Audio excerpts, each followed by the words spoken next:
Rahayu, rahayu, rahayu, teguh, rahayu, hayu, hamamayu, hayu ning bawono, semesta menyusui kita, salam, aku sayang kamu. Kita masih ada di Pondok Pesantren Nusuluddin Bawang, Salaman, Kabupaten Magelang. Nah ini kita sedang memperbanyak indukan lalat BSF atau black soldier fly. Nah ini saya budidayakan secara alami, tidak membeli bibit BSF, secara alami cukup mengundang. Nah kemudian ini kita tetaskan biar indukan-indukan BSF atau black soldier fly ini semakin banyak. Jadi sebenarnya bukan hanya maggot BSF yang bisa kita budidayakan untuk pakan ternak, tapi juga maggot-maggot dari lalat yang lainnya juga bisa.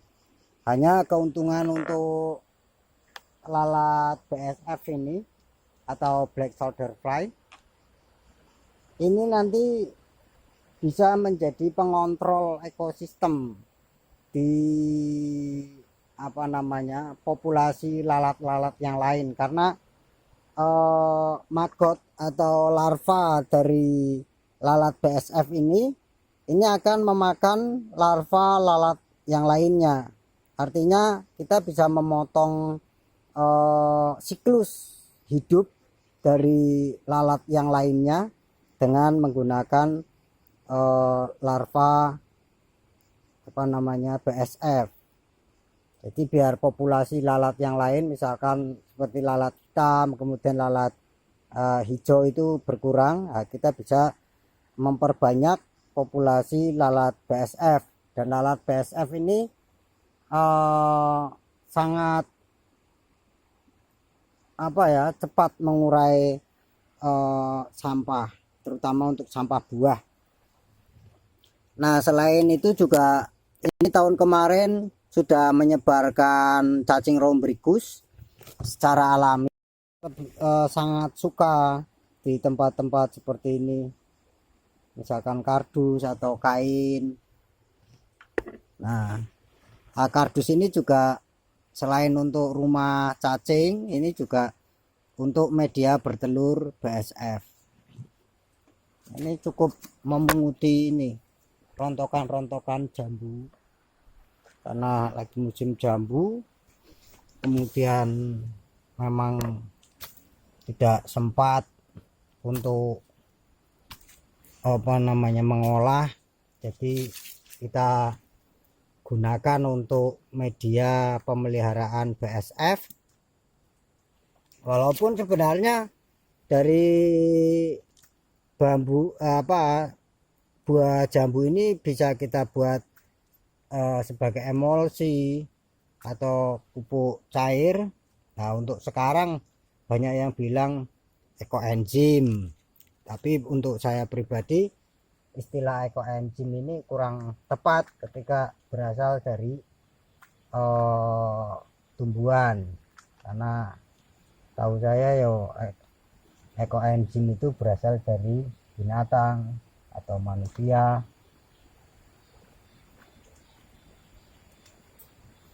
Walaupun di dalam buah itu juga ada zat asam, tapi tidak bisa dikatakan sebagai enzim, kecuali misalkan kita mengambil jeroan binatang, kemudian kita kembangkan bakteri lokalnya, molnya, nah baru bisa dikatakan ekoenzim. Nah cukup kayak gini aja, nanti mereka datang sendiri. Ini memang belum digunakan ininya BSF nya, artinya belum buat pakan, masih diperbanyak aja indukannya secara alami. Jadi pemikiran memelihara BSF, kita harus membeli bibit itu tidak tepat karena kita bisa mengundang indukan-indukan BSF dari alam.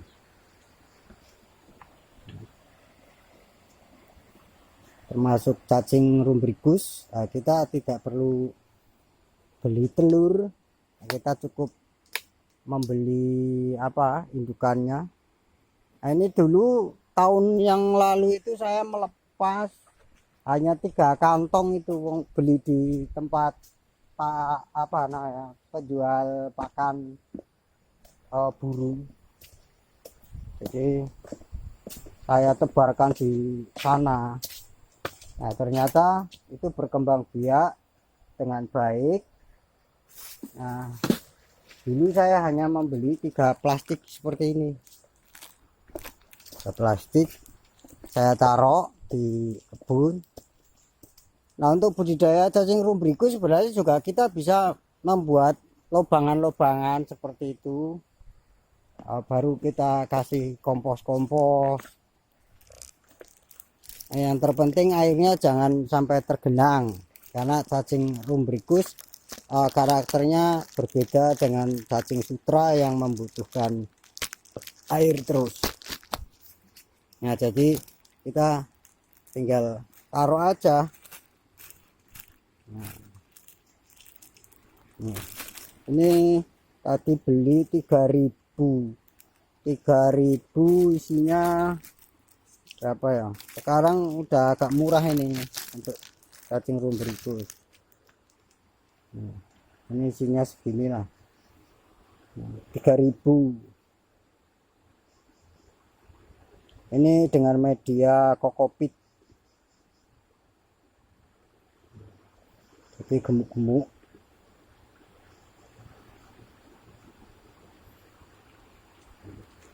Kita taruh, nanti berkembang biak sendiri.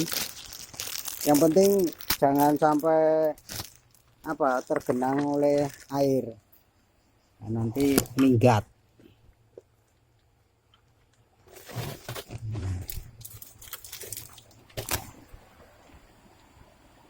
Baik, sampai di sini perjumpaan kita. Semoga bermanfaat untuk kita semua.